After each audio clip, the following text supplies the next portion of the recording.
Ya, hari ini kita akan membahas atau akan belajar tentang salah satu ajaran penting dalam iman Kristen, yaitu hamartiologi. Ya, hamartiologi itu dari kata hamartia dan logos. Ya, hamartia artinya dosa, logos artinya firman, perkataan, ilmu, juga ajaran. Hamartiologi maksudnya adalah ajaran atau doktrin tentang dosa. Bagi iman Kristen tentu doktrin tentang dosa, ajaran tentang dosa yang yang kita temukan diajarkan di dalam Alkitab. Ya. Nah, teman-teman sekalian, kita coba mereview sebentar apa yang sudah kita pelajari di akhir tahun yang lalu, ya. Kita mempelajari tentang kejatuhan manusia ke dalam dosa, ya. Dalam versi cerita kita bisa membaca dalam Kejadian pasal 3, ya, ada ceritanya tuh tentang kejatuhan manusia ke dalam dosa. Nah, apa sih sebetulnya hakikat dari kejatuhan manusia ke dalam dosa? Itu. Kejatuhan manusia dalam dosa dalam Kejadian pasal 3 kan diceritakan, ya, sang perempuan yang kemudian bernama Hawa maupun sang manusia atau Adam, Adam itu kan makan buah pengetahuan tentang yang baik dan yang jahat. Tetapi memang di balik cerita itu ada sebuah motivasi yang ingin dikemukakan oleh cerita tersebut, bahwa inti kejatuhan manusia adalah penolakan manusia terhadap ketuhanan Allah atas dirinya. Itu ya, manusia menolak ketuhanan Allah atau the lordship of God atas dirinya. Itu. Manusia tidak mau Allah menjadi Tuhannya. Manusia tidak mau Allah menjadi penentu baik buruk, benar salah atas manusia. Itu. Manusia intinya nggak mau diatur oleh Allah. Tidak mau diatur dengan firman Allah. Manusia ingin menjadi Tuhan atas dirinya sendiri. Ya, to be the Lord. Manusia kepingin menjadi Tuhan atas dirinya sendiri. Nggak mau nggak mau Allah menjadi Tuhan atas dirinya. Maunya dirinya menjadi Tuhan. Nah, ini inti dari kejatuhan manusia. Hakikat dari kejatuhan manusia ke dalam dosa, sekali lagi, adalah penolakan manusia terhadap ketuhanan Allah atas dirinya. Itu berarti manusia tidak ingin diatur oleh Allah. Manusia ingin menentukan segala sesuatu dengan dirinya sendiri. Manusia ingin menjadi penentu baik buruk, benar salah atas dirinya. Tidak mau diatur Allah dengan firman-Nya. Ini ya, sampai sini jelas. Ingat-ingat pengajaran kita yang terakhir tentang hal itu. Nah, apa akibat dari kejatuhan itu? Kita dapat mengemukakan paling sedikit 4 hal, ya. Ada 4 akibat dari penolakan manusia terhadap ketuhanan Allah atas dirinya.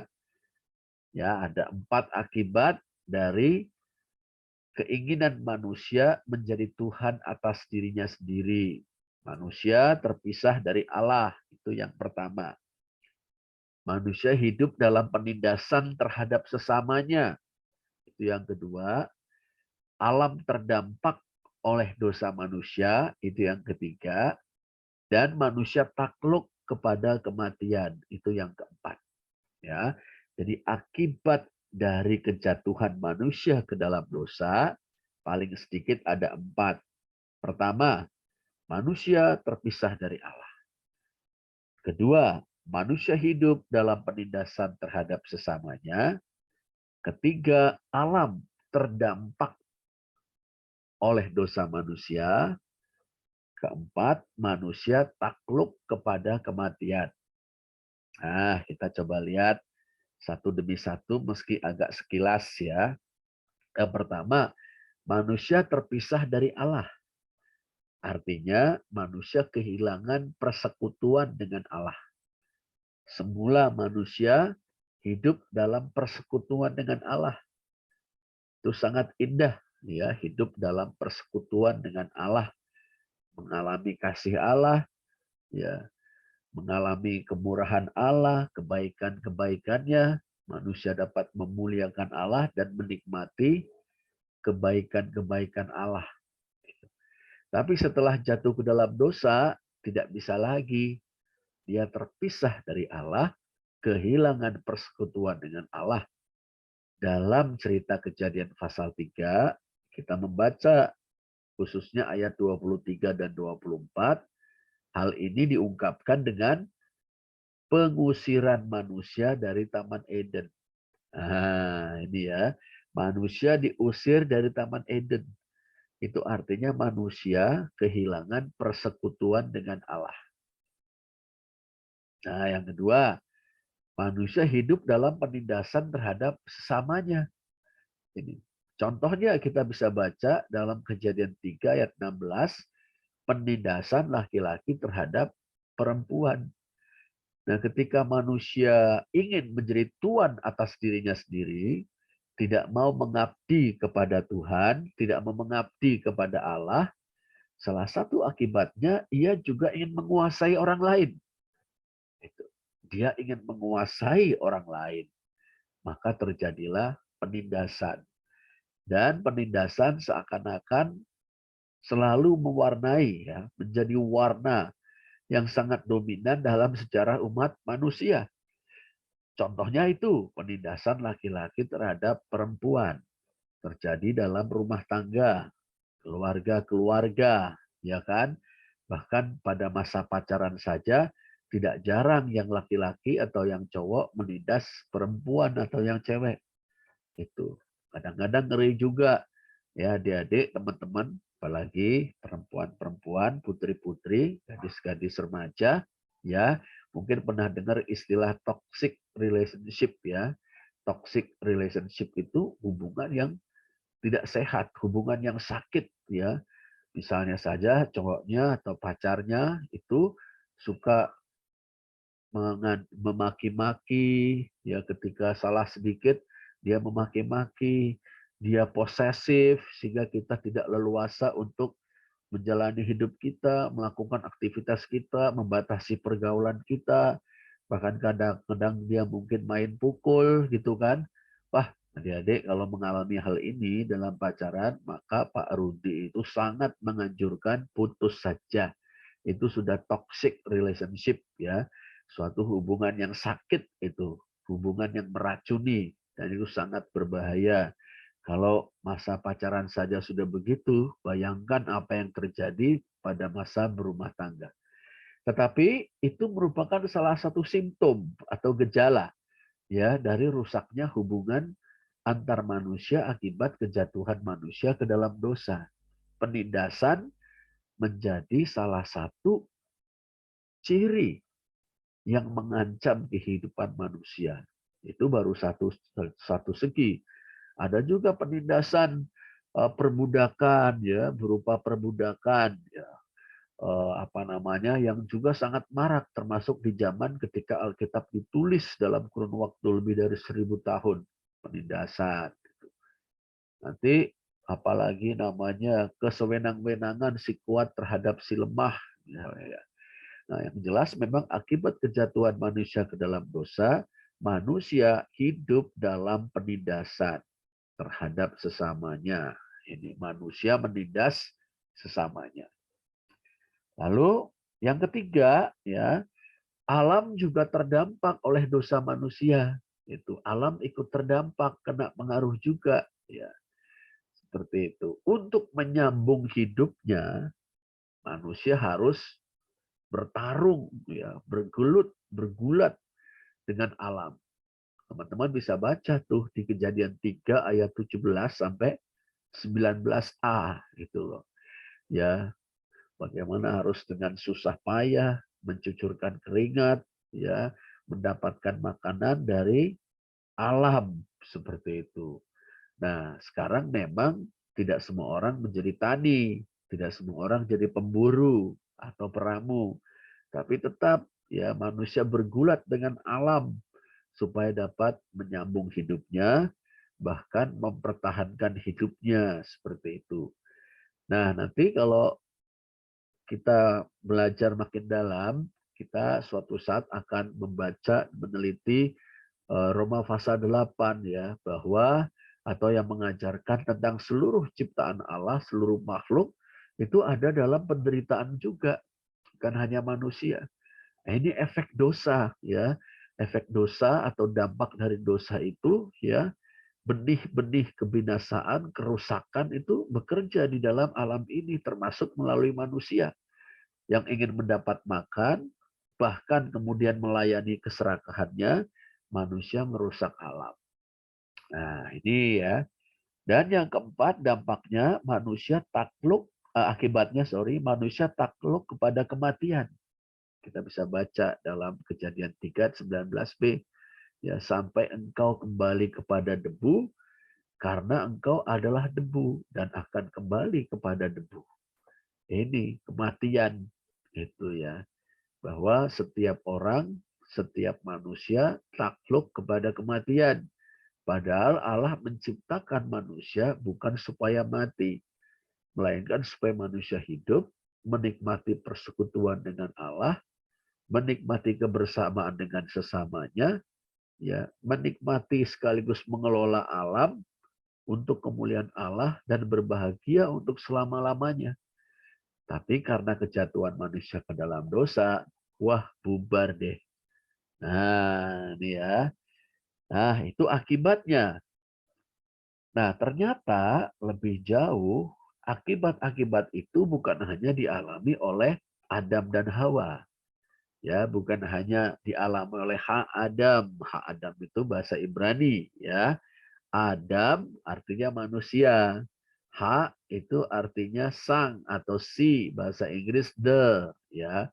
The man itu. Karena sang manusia atau Adam, ya, diceritakan Adam itu beristri Aisyah, sang perempuan. Nanti setelah kejatuhan manusia ke dalam dosa, Aisyah diberi nama oleh Adam, yaitu Hawa. Hawa, itu Eve dalam bahasa Inggris ya. Nah, karena sang manusia atau Adam adalah kepala umat manusia, maka kejatuhannya ke dalam dosa ikut menyeret seluruh umat manusia jatuh ke dalam dosa juga. Nah, ini beratnya. Nah, dia inilah beratnya karena dia adalah kepala umat manusia, itu, maka keputusannya yang fatal itu berdampak kepada seluruh umat manusia. Maka ya kita bisa melihat dalam Roma pasal 5 ya, dalam Roma pasal 5 itu di dalam Adam semua manusia bersalah di hadapan Allah. Itu dia, semua manusia bersalah di hadapan Allah. Di dalam Adam semua manusia terbelenggu dosa. Di dalam Adam semua manusia takluk kepada maut. Nah, ini ya. Jadi bukan hanya Adam dan Hawa yang kena, seluruh umat manusia. Karena kepala umat manusia adalah Adam, maka dosa Adam juga Hawa berdampak kepada seluruh umat manusia. Di dalam Adam pertama, semua manusia bersalah di hadapan Allah. Di dalam Adam kedua, semua manusia terbelenggu dosa. Di dalam Adam yang ketiga, semua manusia takluk kepada maut atau kematian. Nah, sekarang kita lihat ya. Semua manusia bersalah di hadapan Allah. Semuanya guilty. Semuanya punya guilt, kesalahan di hadapan Allah. Semua manusia dipandang bersalah oleh Allah. Semua manusia bersalah di hadapan Allah. Roma 5 ayat 18 menyatakan oleh satu pelanggaran. Pelanggaran siapa? Pelanggaran Adam. Jatuh ke dalam dosa. Semua orang beroleh penghukuman atau ada di bawah hukuman Allah. Itu Roma 5 ayat 18. Roma 5 ayat 19. Oleh ketidaktaatan satu orang, semua orang telah menjadi berdosa. Oh, itu. Ya, oleh ketidaktaatan satu orang, siapa? Adam. Tentu Hawa juga, tapi ditekankan Adam karena dia adalah kepala umat manusia. Oleh ketidaktaatan Adam, semua orang telah menjadi orang berdosa. Itu Roma 5 ayat 19. Berarti memang tidak ada orang yang tidak bersalah. Ya. Tidak ada orang yang benar, ya, kecuali Yesus Kristus tentunya. Ya. Nah, ini. Lalu bukan hanya bersalah, tapi juga terbelenggu. Di dalam Adam, semua manusia terbelenggu dosa. Terbelenggu pasti tahu ya, ini sebuah ungkapan yang asal muasalnya diambil dari zaman perbudakan. Ya, artinya terbelenggu kita tahu ya, kedua belah tangan itu ya di rantai besi. Demikian juga salah satu kaki, ya kan? Nah, tapi juga arti terbelenggu di sini adalah diperbudak. Itu. Semua manusia terbelenggu dosa, semua manusia diperbudak oleh dosa. Ini dia. Nah, salah satu istilah yang dipakai, sering dipakai oleh Rasul Paulus adalah hidup dalam dosa. Itu hidup dalam dosa. Bahasa Yunaninya keren banget, yaitu peripateo en hamartia. Peripateo en hamartia. Nah, peripateo itu yang diterjemahkan dengan hidup, harafiahnya berarti berjalan. Itu. Berjalan. Ini kita berjalan dalam dosa. Itu. Berjalan dalam dosa, aktif, terus-menerus bergerak, tetapi dalam dosa. Dan ini dia penting. Bukan hanya kita berjalan dalam dosa, tapi juga tidak bisa tidak berbuat dosa. Ini dia. Not able, not to sin dalam bahasa Inggris ya. Not able, tidak dapat. Not to sin, tidak berbuat dosa. Tidak bisa tidak berbuat dosa. Atau hidup dalam dosa. Selalu berbuat dosa. Nah, itu artinya kita dibelenggu dosa. Diperbudak oleh dosa. Tuhan Yesus pernah mengatakan dalam Yohanes pasal 8, barang siapa berbuat dosa atau barang siapa terus berbuat dosa, ia adalah hamba atau budaknya dosa. Nah, ini. Nah, kalau kita membaca Roma 8 ayat 7, menarik kata-kata yang dipakai, ada keinginan daging atau tofronema teisarkos. Nah, teisarkos itu dari kata sarx, daging. Ya, ini bukan daging dalam arti tubuh jasmani kita, bukan. Melainkan natur kita, kodrat kita sebagai orang berdosa. Itu. Keinginan dari orang berdosa adalah perseteruan terhadap Allah. Karena kita ini adalah sarx, ya, artinya manusia yang telah jatuh ke dalam dosa, hati kita, pikiran kita cenderung kepada dosa. Cenderung memusuhi Allah, cenderung untuk berbuat dosa. Roma 8 ayat 7, keinginan daging adalah perseteruan terhadap Allah.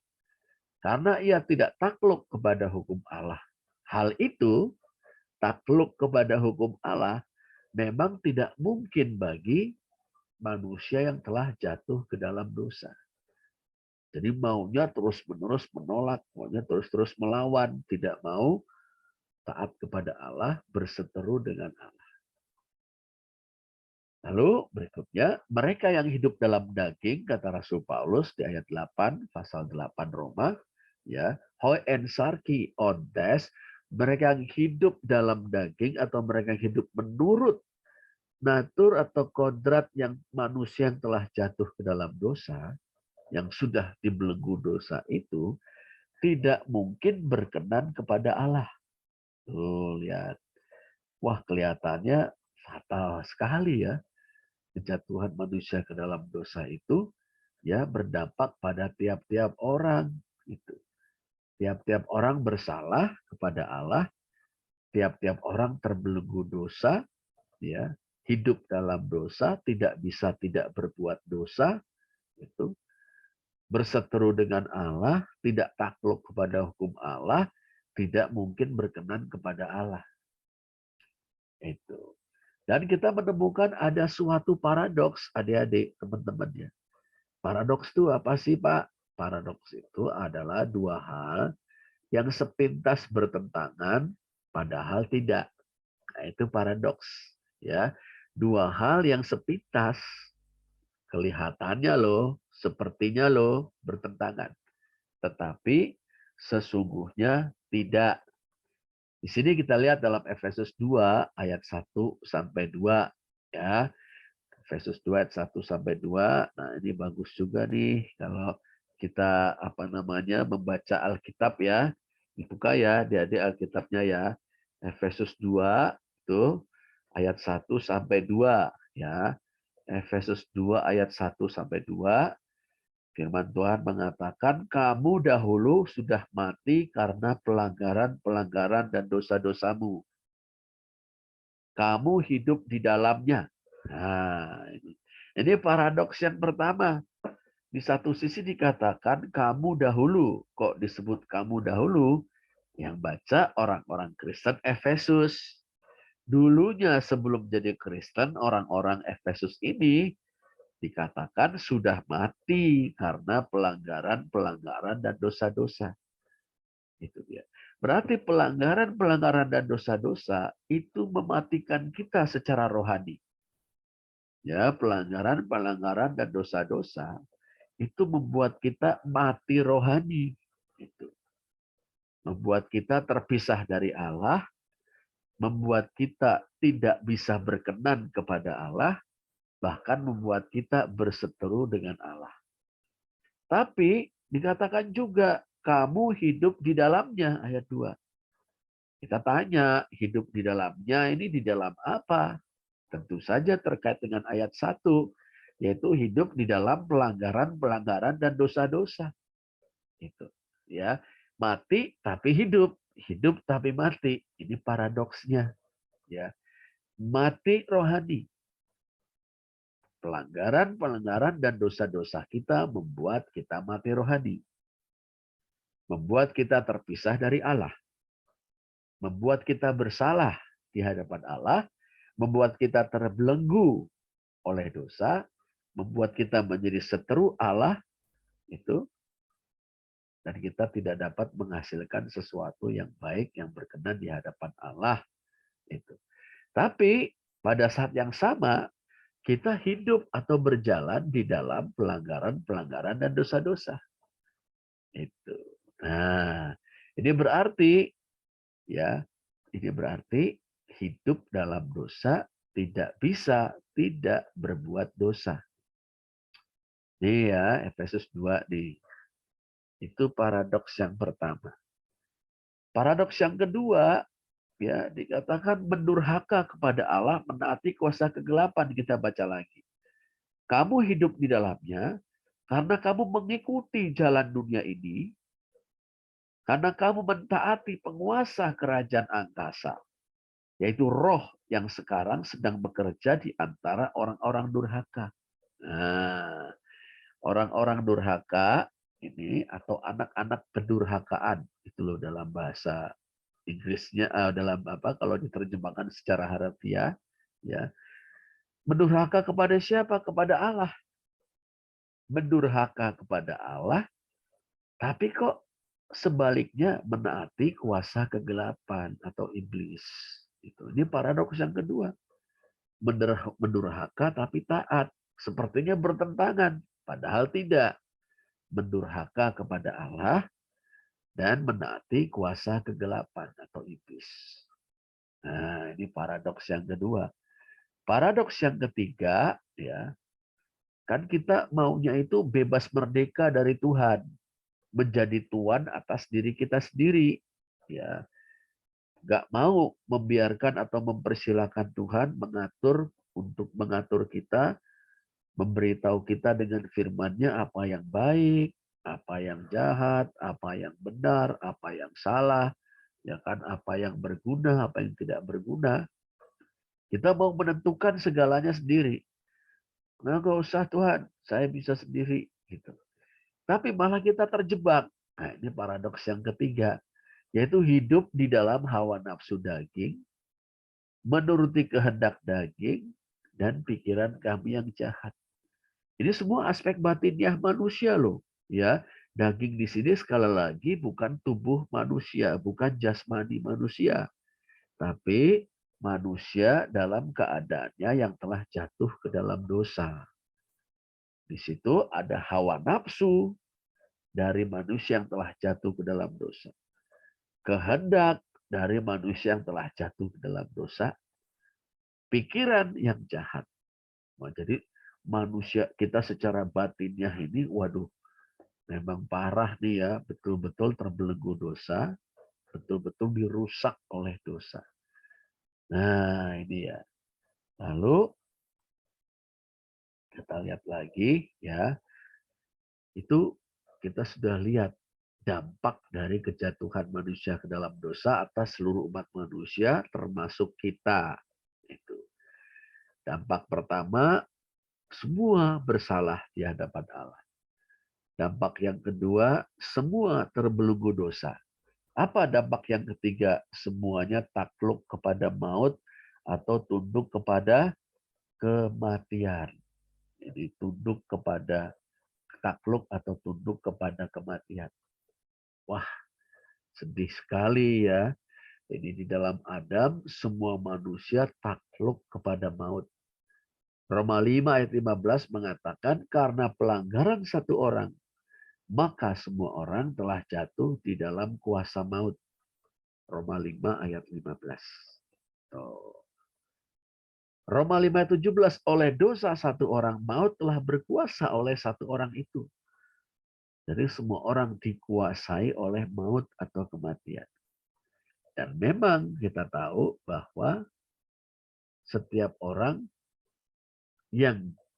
setiap orang akan mengalami kematian. Itu. Ya, kecuali saat Tuhan Yesus datang kedua kali kita masih hidup, ya kita nggak mengalami kematian. Tapi itu memang merupakan sebuah penegasan bahwa di dalam Adam semua orang takluk kepada kematian. Roma 6 ayat 23, upah dosa ialah maut, yaitu mengalami kematian, terpisah dari Allah sekarang dan selamanya. Wah, keadaannya suram seperti itu ya, teman-teman, adik-adik ya.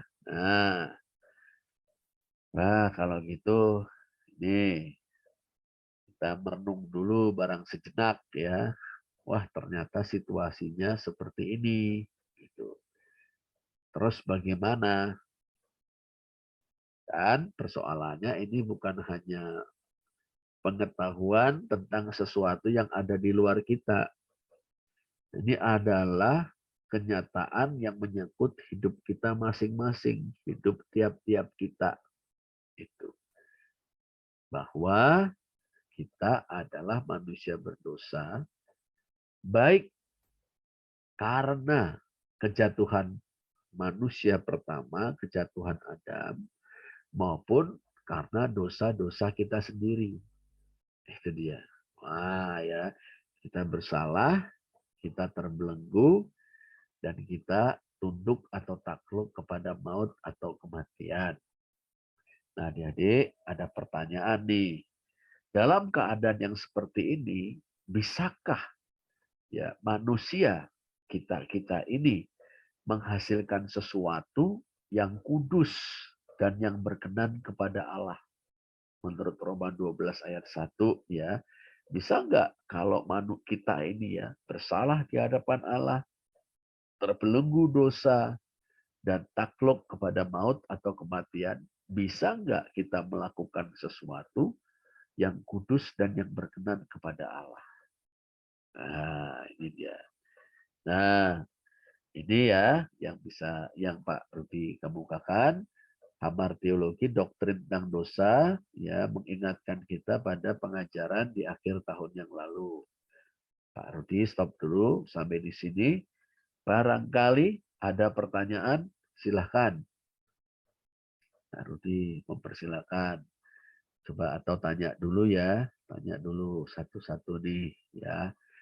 Oh, iya, Kak Semita sudah paham jelas Kak Semita? Sudah. Iya, baik. Angie bagaimana? Sudah jelas. Baik, oke. Luffy bagaimana? Sudah jelas, Pak. Oke. Ya, Elva, gimana Elva? Udah, Pak, udah jelas. Oke, baik, bagus. Lalu Mbak Elizabeth, Mbak Eli gimana? Sudah jelas, Pak. Ya, puji Tuhan ya. Jen, gimana Jen? Sudah jelas, Pak. Iya, oke baik. Nah, eh inilah, ada yang belum disebut, kayaknya udah semua ya. Inilah percakapan kita pada hari ini ya, mengenai doktrin tentang dosa. Minggu depan kita akan lanjutkan masih dalam kaitannya dengan doktrin tentang dosa ini, yaitu tentang hukum Taurat. Ya, hukum Taurat dalam kaitannya dengan manusia berdosa. Nah, itu juga merupakan suatu pokok ajaran yang sangat penting. Seperti itu. Oke, baik. Kalau sudah tidak ada pertanyaan, ya harus sudah pada jelas maksudnya. Kalau tidak ada pertanyaan, boleh kita akhiri dulu ya. Wih, baru 18.35, nggak apa-apa. Yang penting teman-teman jelas, kita pelan-pelan sampai kita selesai nanti. Yang Pak Rudi harapkan, tiap-tiap kita paham betul pokok-pokok ajaran iman Kristen. Gitu ya. Nah, bukan hanya sebagai syarat, ya syarat karena nanti ada percakapan gerejawi, ada tesnya gitu kan. Bukan hanya itu, tapi juga inilah yang perlu kita pegang, kita pahami betul ya sebagai prinsip iman Kristen pengikut-pengikut Tuhan Yesus ya. Ya, kalau gitu kita uh, berdoa ya.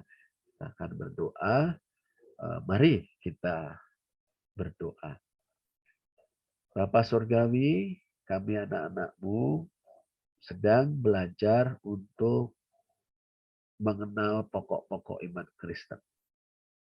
Karena kami ingin menjadi pengikut Tuhan Yesus berdasarkan pengertian yang benar akan ajaran firman Tuhan. Barusan kami belajar kamar teologi, doktrin tentang dosa, yang merupakan review dari pokok ajaran yang telah kami pelajari di akhir tahun lalu.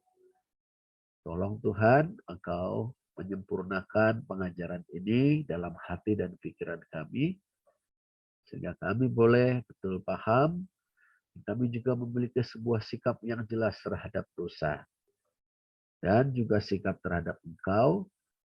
Kami percaya bahwa jalan keselamatan itu hanya di dalam Engkau semata, bukan karena upaya atau kebaikan-kebaikan kami, karena dalam kejatuhan manusia ke dalam dosa, kami bersalah, kami terbelenggu, kami takluk kepada maut, kami tidak dapat menghasilkan sesuatu yang patut dinilai baik oleh Tuhan di luar anugerah-Mu dalam Kristus. Tuhan, Kau pimpinlah anak-anak-Mu ini untuk terus mengikuti kelas katekisasi, menyelesaikannya dengan baik, dan mantap teguh untuk ikut Tuhan Yesus. Kami akhiri dulu pertemuan kami sambil memohonkan berkat-Mu atas tiap-tiap kami, studi kami, pergumulan kami, pergaulan kami, pelayanan kami di gereja Tuhan. Terima kasih Bapa, dalam nama Tuhan Yesus kami berdoa. Amin. Ya, terima kasih teman-teman dan adik-adik sudah bergabung pada sore hari ini. Ya, tetap semangat, tetap jaga kesehatan, tetap bersukacita dalam Tuhan. Sampai jumpa dalam pertemuan mendatang. Tuhan Yesus berkati. Makasih, Pak. Terima kasih, Iya, Pak. sama-sama. Terima kasih Om Andre sudah menolong kita petang hari ini. Sama-sama, Pak. Ya, Kelas ya, Pak? monggo Tuhan Ya. memberkati. Tuhan berkati.